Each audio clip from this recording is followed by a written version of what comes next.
আসসালামু আলাইকুম বন্ধুরা, কেমন আছেন সবাই? আশা করি ভালো আছেন। চলে এলাম আরেকটি নতুন গল্প নিয়ে।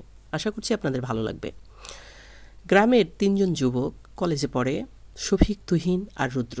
শফিক তুহিন পাশাপাশি বাড়ি, আর রুদ্র পাশের হিন্দু গ্রামের ছেলে। তিনজনই একসঙ্গে কলেজে পড়ে, ভালো বন্ধু। তিনজন ঠিক করলো তারা শহরে সিনেমা দেখতে যাবে। তো ঠিক তাদের দিন ঠিক হলো, ছুটির দিনে তারা 3টে 6টা সিনেমা দেখবে। তো সেই অনুযায়ী তারা বাড়ি থেকে 1টার দিকে বের হয়ে গেল, যেহেতু শহরে পৌঁছতে তাদের প্রায় ঘন্টাখানেক সময় লেগে যাবে। তো বাড়ি থেকে বের হয়ে অনেকখানি মেঠো পথ, দুই পাশে ধান ক্ষেত, তারপর পার হতে হতে রাস্তার মাঝখানে পড়ে একটা বিশাল বাঁশ বন। এটাকে বন বলছি এই জন্য যে বিশাল বড় একটা বাঁশ, ঝাড় হলে তো ছোট হয়, কিন্তু এটা বিশাল বড় এলাকা জুড়ে বাঁশ বন। তার সাইড দিয়ে মেঠো পথটা, এখান দিয়েই কৃষকেরা সব গাড়ি গরু গাড়ি টাড়ি এটা সেটা সাইকেল সব নিয়ে যায়, বাইক সব কিছু। তো এই রাস্তা ধরে তিন বন্ধু হেঁটে চলেছে।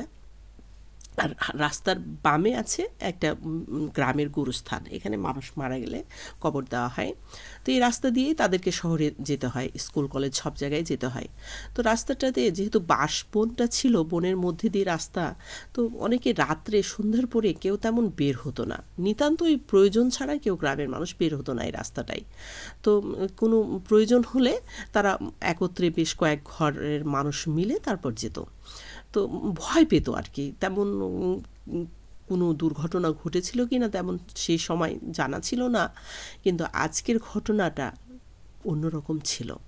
তো তিন বন্ধু যেহেতু সিনেমা দেখতে যাবে, বেশ দুপুরে বের হয়ে গিয়েছে।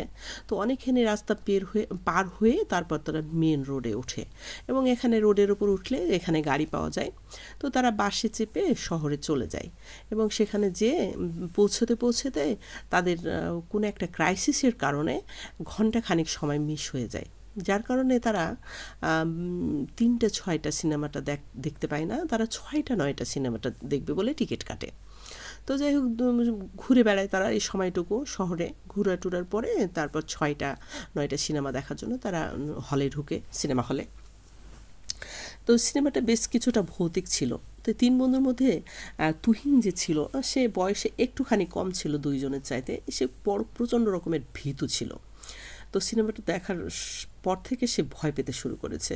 তো যাই হোক, তারা সিনেমাটা 9টার সময় শেষ হয়, তারা সিনেমা হল থেকে বের হয়ে, তুহিন ছোট যেহেতু ছিল, সে বলে যে আমার ভীষণ খিদা পেয়েছে, চল আমরা কিছু খেয়ে নিই। তারপর তিন বন্ধুতে হোটেলে বসার পরে সিঙ্গারা পুরি খায়, যাই হোক চা খায় শরীরটা চাঙ্গা করার জন্য, যেহেতু শীতের দিন ছিল, পৌষ মাসের সময়।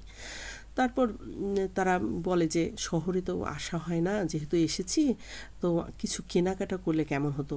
তো রুদ্র বলে আমার একটা গেঞ্জি লাগবে জানিস, কলেজে যাওয়ার জন্য গেঞ্জিটা পুরাতন হয়ে গেছে, ভালো লাগে না। শফিক বলে আমারও কিছু কেনাকাটা ছিল রে। তুহিন বলে রাত কয়টা বাজে দেখেছিস, বাড়ি যাবি না, রাস্তার কথা মনে আছে? সবার টনক নড়ে, বলে ঠিক বলেছিস, রাত করা যাবে না, আমরা দিনের বেলায় এভাবে একদিন এসে বাজার করে নিয়ে যাব। তো তিন বন্ধুতে বলে ঠিক আছে, তাহলে চল আমরা বাসে চেপে চলে যাই বাড়ি। তো বাস স্টপে যে এসে দেখে যে যে বাসে তারা যাবে তাদের গ্রামে, সে বাস অনেক দেরিতে ছাড়বে। সেদিন তাদের ভাগ্যটা আসলেই খারাপ ছিল, প্রায় ঘন্টা দেড়েক পরে তাদের বাসটা আর কি ছাড়ে। তখন তারা তাদের গ্রামে পৌঁছতে পৌঁছতে প্রায় 11টা বেজে যায়, 10:30 11টা, মানে 11:30 মতো বেজে যায়। তখন বাঁশের আলোতে, যেহেতু ইলেকট্রিসিটি ছিল না, বাঁশের আলোতে শফিক তার নিজের হাত ঘড়িটা দেখে বলে দেখেছি 11:30 বাজে। তখন তুহিন যেহেতু ভীতু ছিল, সে ভীষণভাবে শফিকের হাতটা শক্ত করে চেপে ধরে বলে এখন কিভাবে রাস্তা পার হবি। এবার রুদ্র ক্ষেপে ওঠে, বলে সব কিছুতে তোর এত ভয় কেন বলতো, পুরুষ হয়ে জন্মানোটাই তো ঠিক হয়নি, পুরুষ মানুষ এত ভয় পেলে চলে মেয়ে মানুষের মতো, তাই বলে তুহিনকে বকা দেয়। তারপর তিন বন্ধু গল্প করতে করতে রাস্তাটা, মেঠো পথটা ধরে হেঁটে চলে নিজেদের গ্রামের দিকে। তো এখানে শফিক রুদ্রকে বলে যে আচ্ছা রুদ্র, আজকে রাতটা কেমন বেশি অন্ধকার মনে হচ্ছে না? রুদ্র বলে কেন, জানিস না আজকে অমাবস্যার রাত?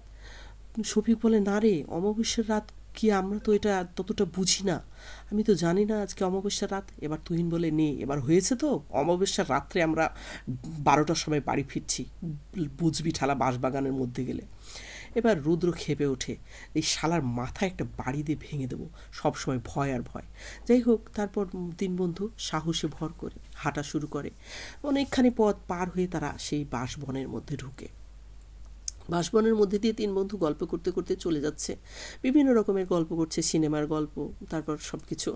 হঠাৎ তাদের চোখে পড়ে বেশ কিছুটা সামনে, তাদের সামনে একটা লম্বা সাদা পোশাক পরিহিত একজন মানুষের মতো আর কি মানুষ হেঁটে যাচ্ছে।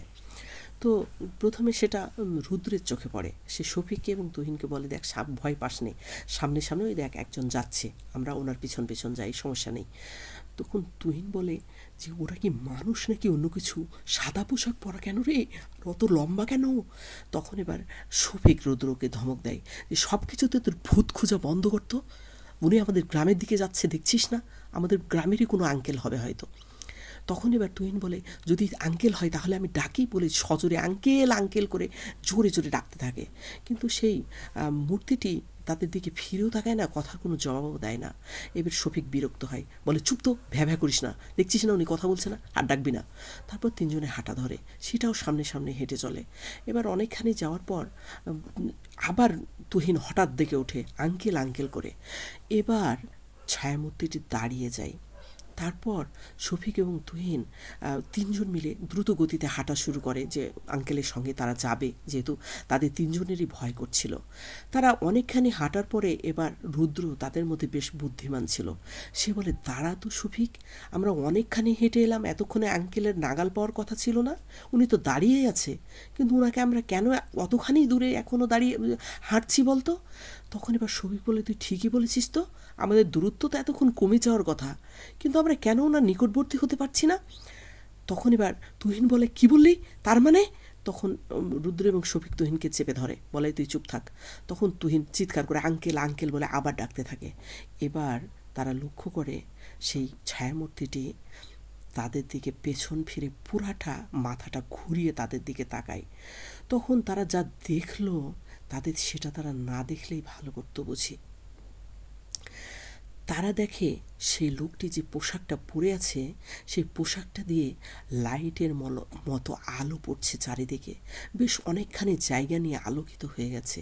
আর সেই আলোয় তারা দেখলো সেই কাপড়ের মধ্যে, সফেদ কাপড়ের মধ্যে থেকে যে অবয়বটা তারা দেখতে পাচ্ছে, সেখান থেকে কোঠর থেকে বেরিয়ে এসেছে দুটো অগ্নিগোলকের মতো লাল চোখ আর কালো কুচকুচে মুখ, আর সেই মুখের মধ্যে থেকে লাল টকটকে আগুনের জিহ্বা লক লক করছে।